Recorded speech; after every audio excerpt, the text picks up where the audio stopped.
Hello guys, welcome back to my video. In today's video, we are going to talk about parts of speech. What exactly are parts of speech? How are they used in the communication? अब हम इसको समझेंगे. सबसे पहली चीज parts of speech, जिसको हम बोलते हैं, हम एक सेंटेंस फ्रेम करने के लिए बहुत सारे ऐसे वर्ड्स का यूज करते हैं, ठीक है, जो हमें पार्ट्स ऑफ स्पीच बोला जाता है. सबसे पहले समझेंगे एक सेंटेंस क्या होता है, उसके बाद हम उसको फॉलो अप करेंगे, उसके टाइप्स क्या होते हैं, देन हम मूव फॉरवर्ड करेंगे कि parts of speech in a sentence क्या होते हैं. ठीक है, तो slowly and gradually we will be proceeding with it. अब पार्ट्स ऑफ स्पीच, इनकी कौन कौन सी कैटेगरीज होती हैं, पहले इसको समझते हैं. Nouns, pronouns, adjectives, verb, adverb, preposition, conjunctions, interjections. And इसके अलावा एक चीज और होती है जो हम सेंटेंस फ्रेमिंग में यूज करते हैं, that is known as articles. Ideally वो डिटर्मिनर्स के अंडर आता है, बट सेंटेंस फ्रेमिंग में कहीं ना कहीं हम उसे पार्ट्स ऑफ स्पीच की तरह यूज करते हैं. There are in total 8 parts of speech, but while framing the sentence we use articles as well. उसका क्या यूजेज है और कैसे वो हम उसको फॉलो अप करते हैं वो मैं आगे की वीडियोस में बताऊंगी. सबसे पहले हम सेंटेंस से स्टार्ट करते हैं. What is a sentence? एक सेंटेंस क्या होता है मैम? ग्रुप ऑफ वर्ड्स होते हैं. अच्छा, ग्रुप ऑफ वर्ड्स होते हैं, कोई भी वर्ड्स चल जाएंगे? ऐसे ग्रुप ऑफ वर्ड्स जो कि एक स्ट्रक्चर्ड वे में ऑर्गेनाइज्ड हैं, जो कि मीनिंगफुल वर्ड्स हैं, उनको हम एक सेंटेंस कंसिडर करते हैं. So a sentence is a group of words which are organized in a perfect manner in a sequential way and has a meaning. Okay, तो एक सेंटेंस दो चीजों के बिना बन ही नहीं सकता. सबसे पहली चीज क्या होती है? सब्जेक्ट, की बात किसके बारे में हो रही है, मेरा कर्ता कौन है उस सेंटेंस का. ठीक है, अब जो मेरा सेंटेंस का सब्जेक्ट है, जो मेरा कर्ता है, वो कर क्या रहा है? करेक्ट. तो जो सेंटेंस में जिसके भी बारे में बात हो रही है, दैट इज द सब्जेक्ट.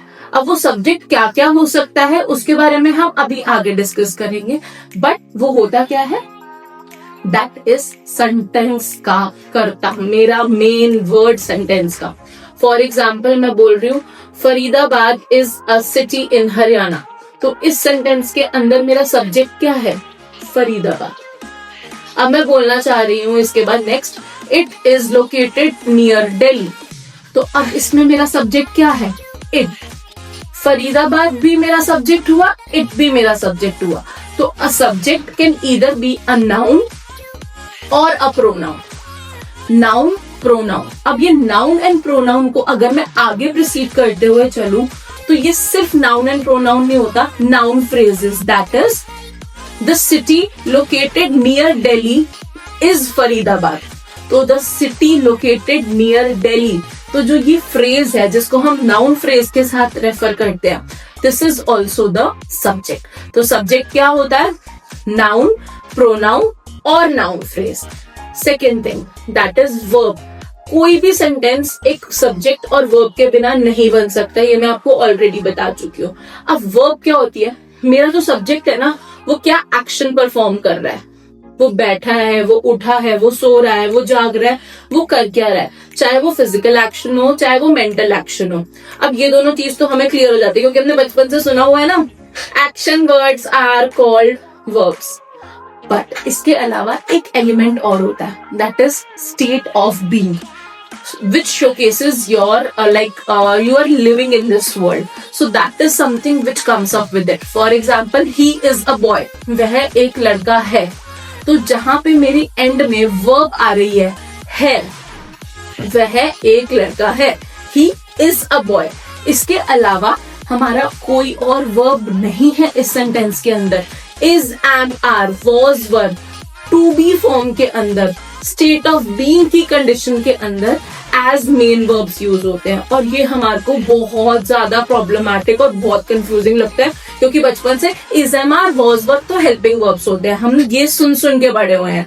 हाँ, मैं डिसएग्री नहीं कर रही कि वो हेल्पिंग वर्ब्स नहीं होते हैं, वो हेल्पिंग वर्ब्स होते हैं, बट उनको मेन वर्ब्स की तरह भी यूज किया जाता है जब सेंटेंस में कोई और वर्ब प्रेजेंट नहीं होती है।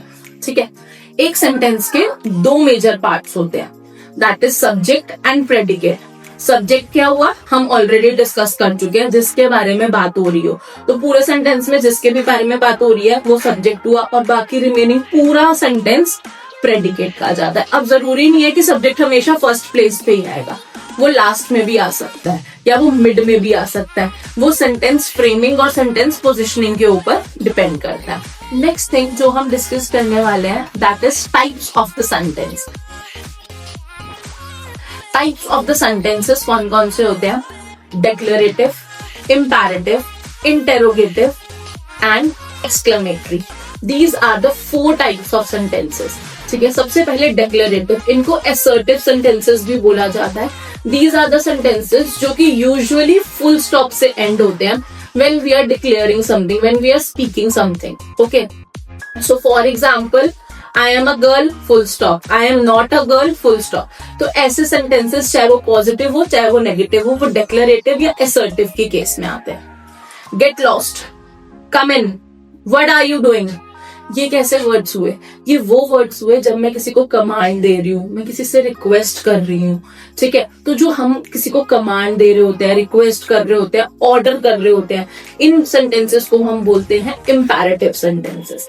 इम्पेरेटिव सेंटेंसेस जो होते हैं, इसको हम फुल स्टॉप से भी एंड कर सकते हैं, एक्सक्लेमेटरी मार्क से भी एंड कर सकते हैं और क्वेश्चन मार्क से भी एंड कर सकते हैं। इट डिपेंड्स कि हम किस तरीके से उसको यूजेज में लेकर आ रहे हैं, हम किस तरीके से उसको कमांड कर रहे हैं। नेक्स्ट होता है इंटेरोगेटिव। पुलिस क्या करती है? इंटेरोगेशन। तो जब पुलिस इंटेरोगेशन करती है, दैट मीन्स वो आपसे क्वेश्चंस पूछ रही है, वो आपसे क्वेश्चंस पूछ रही है। तो क्वेश्चन मार्क वाले सारे सेंटेंसेस क्या होते हैं? Interrogative sentences. इसके अंदर हमारी जब वर्ब फर्स्ट पोजीशन पे आती है, रिमेनिंग सेंटेंस बाद में आता है, उसको भी होता है, उसको भी यूज किया जाता है। इसके अलावा हमारी पूरी WH family, what, where, when, how, whom, ये सारे के सारे भी इस कैटेगरी के अंडर आते हैं। That is interrogative sentences. Yippee, we won the match. Shit, I'm late today. Oofo, what happened? Hey, come here. In words को हम क्या बोलते हैं? ये सारे के सारे वर्ड्स होते हैं हमारे एक्सप्रेशन वर्ड्स, जिनको हम अपनी इमोशंस को, अपने फीलिंग्स को एक्सप्रेस करने के लिए यूज करते हैं। इनके बाद हम हमेशा एक टर्म का यूज करते हैं, that is known as exclamatory mark. ठीक है, इसको हम इन्वर्टेड आई की तरह लिखा जाता है। तो इन सेंटेंसेस में जब हम अपनी फीलिंग्स को एक्सप्रेस कर रहे होते हैं, जब कुछ वर्ड्स भी होते हैं और कुछ सेंटेंसेस भी होते हैं, तो धीरे धीरे हम इन सब के ऊपर डिस्कशन करेंगे कि ऐसे कौन कौन से वर्ड्स होते हैं और ऐसे कौन कौन से सेंटेंसेस होते हैं। यूजुअली जहां पे भी जिन सेंटेंसेस में मैं अपनी फीलिंग को एक्सप्रेस कर रही होती हूँ, उनको हम एक्सक्लेमेटरी सेंटेंसेस बोलते हैं। Parts of speech in a sentence. Parts of speech in a sentence क्या है? He is a boy, ये एक बहुत छोटा सा सेंटेंस है। इसके अंदर he क्या है, is क्या है, a क्या है और boy क्या है, ये चारों एलिमेंट्स को समझ लिया। सेंटेंस का बेस यही है। हम लोगों को यही नहीं पता होता कि कौन सा वर्ड क्या है, और हम लोग बोलते हैं हमें तो सारी इंग्लिश आती है, पूरी ग्रामर आती है, सब कुछ आता है। भाई, ग्रामर आना या रूल्स रट्टा मार लेना is not something that is a part of English. English communication आपकी एनहांस होती है when you know what exactly is the usage of those words.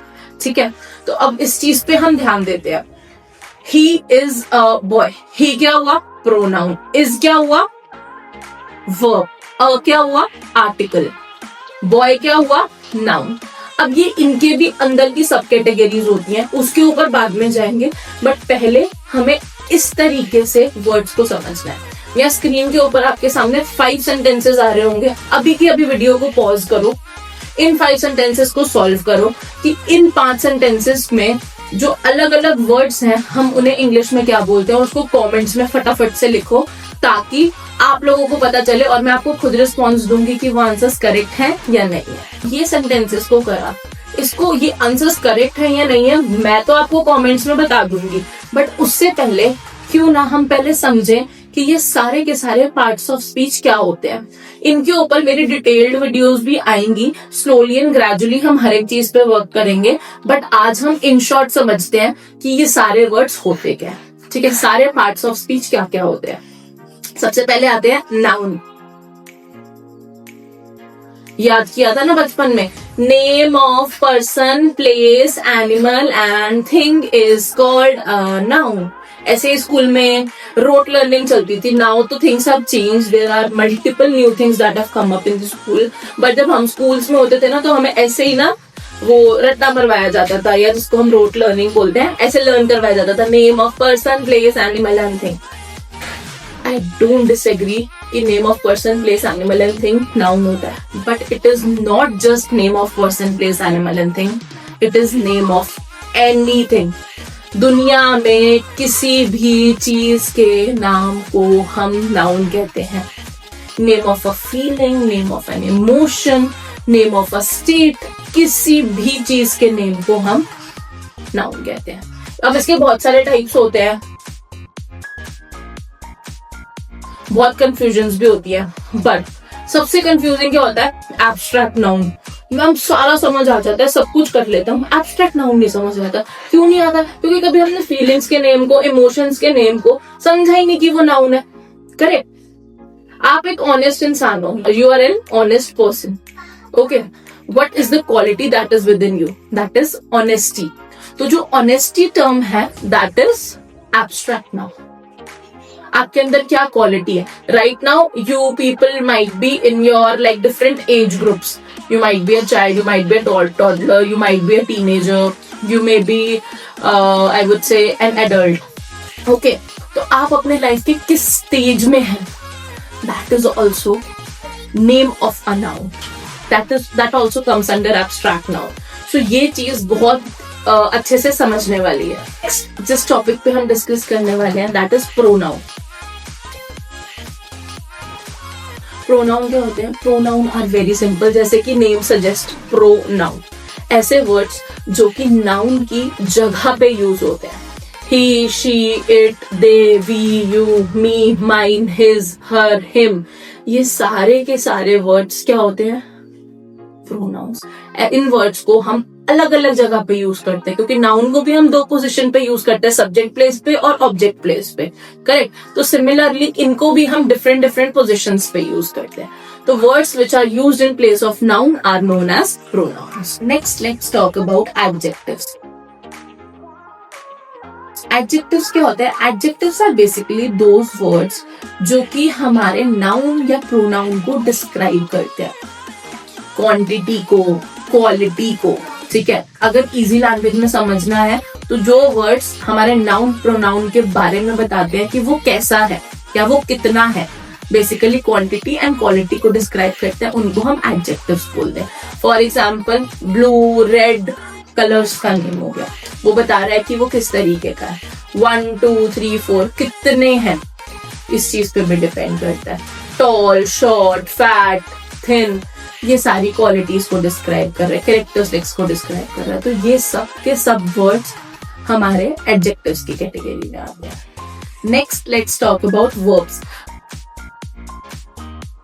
Verbs के बारे में मैंने आपको जब स्टार्टिंग में मैंने सेंटेंसेस के बारे में बताया तो आपको थोड़ा सा डिस्क्रिप्शन दिया ही था कि verbs are basically those words जो एक्शंस को रिप्रेजेंट करते हैं, कि नाउन या प्रोनाउन या बेसिकली हमारे सब्जेक्ट क्या एक्शन परफॉर्म कर रहे हैं, इनको हम एक्शन वर्ड्स भी बोलते हैं। और साथ साथ इसको स्टेट ऑफ बीइंग की तरह भी यूजेज किया जाता है, that is to be form of the verb के अंदर। जब हम वर्ब्स को डिटेल में समझेंगे तो ये सब चीजें, टू बी फॉर्म क्या होता है, स्टेट ऑफ बीइंग क्या होता है, कौन कौन से टाइप्स होते हैं, किस किस तरीके से यूज होता है, इन सबको हम डिस्कस करते हुए चलेंगे। नेक्स्ट जो हम टॉपिक को डिस्कस करने वाले हैं, that is known as prepositions. Prepositions क्या होते हैं? Prepositions are basically those words जिन वर्ड्स को हम लोग कनेक्शन बिल्डअप करने के लिए यूज करते हैं। In, on, at, near, far, in front of, behind, ऐसे वर्ड्स जो मेरे सेंटेंस के अंदर यूजेज होते हैं, जब वो कनेक्शन शोकेस कर रहे होते हैं, डायरेक्शंस देने के लिए यूज हो रहे होते हैं। तो prepositions are basically those words which are used to build up the connection between the sentences. Next, conjunctions. Conjunctions are basically those words जिनको हम sentences को या words को join करने में help करते हैं. ठीक है? For example, I like to eat apple, I like to eat banana, I like to eat mango. अब इन तीनों को मैं कैसे कंबाइन कर सकती हूँ? I like to eat apple, mango and banana. जब मैंने ये वर्ड and का यूज किया, इससे मैंने अपने सेंटेंसेस को, मतलब बेसिकली 3 सेंटेंसेस को 1 में कंबाइन कर दिया. and वर्ड हमारा कंजंक्शन की तरह यूज होता है. I'm planning to go to Australia, but I think Canada is also a good place. But जो टर्म बीच में आया बट, जिसने डिस्क्राइब किया कि किस तरीके से मैं 2 सेंटेंसेस को कंबाइन कर सकती हूँ. I am planning to go to Australia, I think Canada is also a good place. अब इन दोनों को कंबाइन करने के लिए एक सिंपल से वर्ड बट ने यूज कर दिया. वर्ड्स जैसे कि बिकॉज, सारे के सारे वर्ड्स यूज होते हैं जब हम सेंटेंसेस को कंबाइन करना चाह रहे हैं. वर्ड्स सच एज और, बिकॉज, ऑल्दो, व्हाइल, इफ, ये सारे के सारे वर्ड्स यूजेज होते हैं जब हम कंजंक्शंस को डिस्क्राइब करते हैं. Now next let's move forward to adverbs. Adverbs क्या होते हैं? जैसे एडजेक्टिव्स होते हैं ना, एडवर्ब्स भी ना सेम ही रोल प्ले करते हैं. बट एडजेक्टिव्स किसको डिस्क्राइब कर रहे होते हैं? नाउन और प्रोनाउन को. और जो एडवर्ब्स होते हैं ना, वो डिस्क्राइब कर रहे होते हैं वर्ब को या फिर एडजेक्टिव को. इसके अलावा वो किसी और एडवर्ब को भी कर रहे हो सकते हैं. एग्जाम्पल से समझते हैं. He runs quickly. He runs, वो भागता है. बट जो वर्ड आ रहा है क्विकली, वो किसको मॉडिफाई कर रहा है? वो मॉडिफाई कर रहा है रन्स को, कि वो कैसे भागता है. तो आपको जब कैसे का आंसर नाउन प्रोनाउन के लिए मिल रहा होता है तो वो एडजेक्टिव हो जाता है. बट जहां पे आपको कैसे का आंसर वर्ब के लिए मिल रहा है या किसी एडजेक्टिव के लिए मिल रहा है, वो हमारा एडवर्ब हो जाता है. करेक्ट? अब हम समझते हैं कि इसको हम एडजेक्टिव के साथ कैसे यूज करते हैं. He is tall, he is very tall. Very word है. वेरी वर्ड क्या है? वो एक एडवर्ब है जो कि एक एडजेक्टिव को मॉडिफाई करता हुआ चल रहा है. Last but not the least, parts of speech के अंदर एक टॉपिक आता है इंटरजेक्शंस. हमने स्टार्टिंग में डिस्कस किया था एक्सक्लेमेटरी सेंटेंसेस करते हुए. ये पे, हरे, ओ शिट, या बेस्ट वर्ड कितना ज्यादा यूज करते हैं ना हम इसको अपने चार्ट्स के अंदर. हम कहते हैं कितना कोल्ड वाइब दे रहा है ये बोल के. बट आइडियली वो या फिर ब्रावो या फिर अलास या फिर डिफरेंट वर्ड्स, ये सारे के सारे वर्ड्स को हम इंटरजेक्शंस बोलते हैं. इंटरजेक्शंस का बेसिक जो हमारा यूजेज आता है वो आता है जब हम एक्सप्रेशन को शोकेस कर रहे होते हैं. और इंटरजेक्शन हमेशा एक एक्सक्लेमेटरी मार्क को फॉलो अप करते हैं. Last but not the least, एक टर्म है articles. Ideally this doesn't come under parts of speech, but हम इसको उसका एक कॉम्पोनेंट ले लेते हैं. तो आर्टिकल्स क्या क्या होता है? A and the. A and the, इनको हम कैसे यूज करते हैं, ये कहाँ यूज होते हैं? ये वो वर्ड्स हैं जो नाउन से जस्ट पहले यूज किए जाते हैं उसको एम्फसाइज करने के लिए. आर्टिकल्स के टॉपिक को हम बहुत ज्यादा डेप्थ में डिस्कस करने वाले हैं अपनी अपकमिंग वीडियोस के अंदर, कि हम कहाँ ए लगाते हैं, कहाँ एन लगाते हैं, कहाँ द लगाते हैं. अब इसको द बोलते हैं या दी बोलते हैं, आप मुझे कमेंट डाउन करके बताओ. इसकी करेक्ट प्रोनाउंसिएशन क्या है मेरी अपकमिंग कुछ वीडियोस के अंदर आने वाली है, तो आप प्लीज उसको चेकआउट करना. Because it is very important कि कहाँ दी बोलना, कहाँ द बोलना है, हम कभी सोचते ही नहीं है. तो उसको करेक्टली कैसे करेंगे, आप पहले कमेंट करके बताओ, फिर मैं आपको बताऊंगी. So see you in my next video. हम अपकमिंग वीडियोस के अंदर डिटेल में डिस्कस करेंगे सारे पार्ट्स ऑफ स्पीच को. एंड लास्ट में जब ये वीडियो एंड हो जाएगी, आपके पास 10 प्रैक्टिस क्वेश्चंस आएंगे जहां पे आपको parts of speech in a sentence को मैनेज करते हुए चल रहा है. Okay, bye bye, see you in my next video.